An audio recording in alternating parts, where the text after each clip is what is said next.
Hello, students, and welcome to the chapter number 2, Lost Spring from Flamingo. The explanation continues, and let's move forward to page number 15 and last paragraph. One winter morning, I see Sahib standing by the fenced gate of the neighborhood club, watching two young men dressed in white playing tennis. I like the game, he hums, content to watch it standing behind the fence. I go, I go inside when no one is around, he admits. The gatekeeper lets me use the swing. Well, this is the life story of Sahib-e Alam, and let me recap a bit. That Sahib basically belonged to Dhaka, and he was living in Delhi in the slum area Simapuri with his family. The family which migrated from Bangladesh to Delhi for earning some money to have a better life, because every year the storms would sweep away the fields and keep them in the poorest state possible. But even after coming to such a big city, they had no job opportunity of any sorts. The first reason being they had no identity of their own, they were not the Indian citizens. And secondly, they were so uneducated that obviously they could not do any other job. That is why the entire community of Simapuri basically was involved in rag picking. And there were around 10,000 rag pickers in the slums of Simapuri. Sahib-e Alam was one of them. He and many of his friends would start the work of rag picking early in the morning and would enjoy each other's company too. We learn about their dismal socio-economic status and how the community of rag pickers totally dependent on garbage, and they were so dependent on garbage that garbage to them was gold, and food was more important than an identity. That is why these people, leaving everything behind, decided to collect material from garbage and submit it for recycling and earn a little money for their daily use. So, Sahib, one day when he was standing beside a tennis court, the narrator and Sahib e Alam, when they were talking, that is when Sahib said that he liked playing too and he enjoyed playing on swing. And the gatekeeper would allow him to do so. Like any other child, he also wanted to play. Sahib too is wearing tennis shoes that look strange over his discolored shirt and shorts. Someone gave them to me, he says in the manner of an explanation. The fact that they are discarded shoes of some rich boy who perhaps refused to wear them because of a hole in one of them does not bother him. For one who has walked barefoot, even shoes with a hole is a dream come true. But the game he is watching so intensely is out of his reach. So here we come to know that Sahib was wearing shoes, and they were some discarded shoes, obviously, given by a rich boy. But Sahib would not complain, because rather than being barefoot, if he was having a pair of shoes in whichever kind of condition, that was okay, because at least he was having a pair of shoes.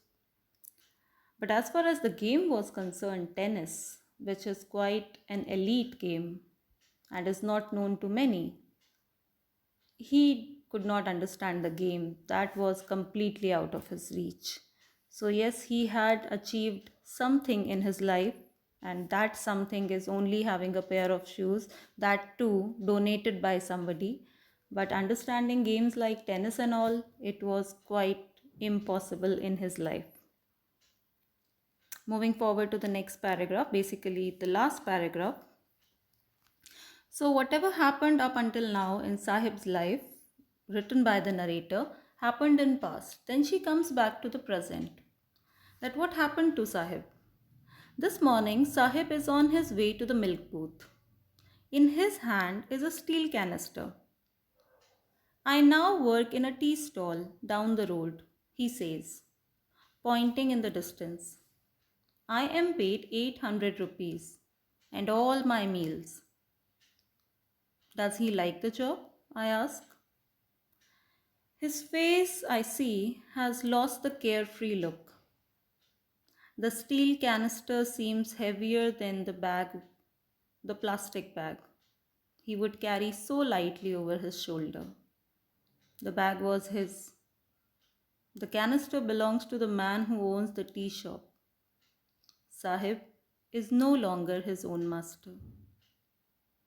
So, here the present scenario is presented by the narrator, that how Sahib Alam started working in a tea stall and how he lost his carefree look, how he lost his happiness, how he lost his friends, and how he lost his own individuality. See, earlier when Sahib Alam was a rag picker, at least he was with his friends. They would roam around the area, collect the material from garbage. They would rest also whenever they wished. They had to do the work up until afternoon, and that too with each other. They had each other. So, no matter what, no matter you are in a very difficult situation, but if you are with your friends, life becomes easier. For Sahib also, his friend circle was a huge support system for him. But now he was working in a tea stall. He had become a child laborer. And now he is all alone, without his friends, without anyone to talk to. He had to get indulged in the working activity throughout the day. And he had to follow all the orders given by the tea stall owner. He cannot take any decision of any sorts for himself. Yes, he gets 800 rupees and all his meals. That is the only silver lining, if we can call it, because he has become a partner in survival for his family, a true one at that. And he is getting food every day too. So, earlier, when I said that food is more important than an identity, that is what has happened to that finally happened to Sahib too. He too has lost his identity and individual happiness, because food is definitely more important, and here at the tea stall he was getting food every day. So yes, financially he has become a bit stable, but as a child, the freedom he wanted, the friends he wanted, the carefree nature and happiness he wanted were all gone, and he became one of the children who had lost their childhood to working, to economy, and to a pathetic economic situation of his family. So that is how the account of Sahib Alam comes to a closure, and it is definitely very hopeless, because for Sahib, most probably there is no hope, and he has to work for endless hours in the tea stall. He could not get education, he could not get freedom, and he is no longer his own master. He has to follow the orders given by the tea stall owner.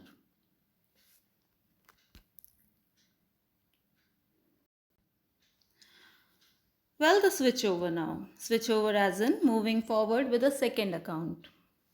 And the second account is entitled as I want to drive a car.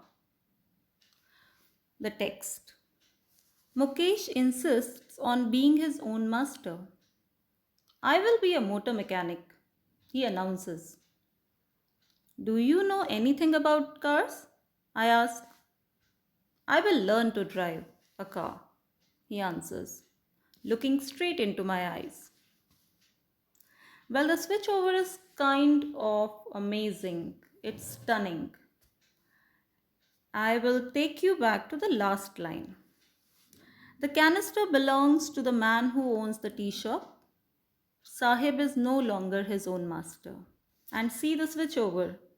Mukesh insists on being his own master.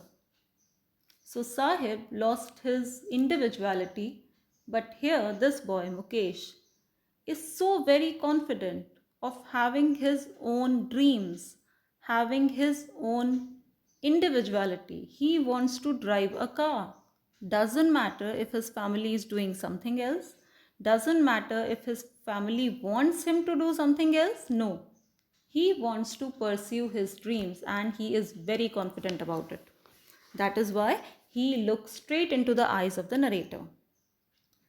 His dream looks like a mirage. Mirage is a virtual image. Amidst the dust of streets that fill his town, Firozabad, famous for its bangles. Every other family in Firozabad is engaged in making bangles. It is the center of India's glass blowing industry, where families have spent generations working around furnaces, welding glass, making bangles for all the women in the land, it seems. So Sahib-e-Alam belonged to Firozabad. Firozabad is known as the center of India's glass blowing industry, and thousands of colorful bangles, glass bangles, are made there every day for the entire land, it seems. So Sahib-e-Alam basically belonged to a family, a community, indulged in making bangles. And his whole lineage, his whole family line, father, grandfather, forefathers, everybody was involved in making bangles only. And this boy wanted to do something else. He dared to dream. It would be quite difficult for him, but he seems to be confident. I will take some more lines. Mukesh's family is among them, one of the people making bangles. None of them know that it is illegal for children like him to work in the glass furnaces with high temperature. High temperatures in dingy cells without air and light. So where do these people work? They work in furnaces. See, glass blowing or making something out of glass takes a lot of hard work, and it is done on a very high temperature in furnaces, completely closed compartments with dingy cells. Dingy means very shabby and very dirty. So the working environment is such that children can obviously not work in such kind of places. But here the children too are working. Even such conditions are not appropriate for the adults to work. But still, thousands of people are involved in making bangles and they suffer throughout their lives. That is also given in the text. But firstly, the working condition is presented that they have to work in furnaces which are very much heated up, very closed, not ventilated at all, with very high temperature, and the cells are very dirty too, the places where they work. In dingy cells without air and light. So there is no air and no light. There is no ventilation of any sorts. There is no light too. And they have to be completely attentive towards the work. And they have to work for hours every day. and for years and years. So what happens when you do something like that for a long period of time? Your body starts to suffer. And how can we make the children getting involved? But the families, they have no choice, I believe, and that is why even the children are involved in making bangles. So Mukesh's family is among them. None of them know that it is illegal for children like him to work in the glass furnaces with high temperature and dingy cells without air and light. That the law, if enforced, could get him and all those 20,000 children out of the hot furnaces where they slog their daylight hours after losing the brightness of their eyes. So, how many children are there? The child labor involved? Around 20,000 children are involved in making bangles, and they are working in the conditions which are completely illegal for them to work. But still, they are doing it. And they are completely wasting their daylight hours. Slog means, SLOG means wasting. They are spending or wasting their daylight hours, their childhood in making bangles and letting their bodies suffer because of this work.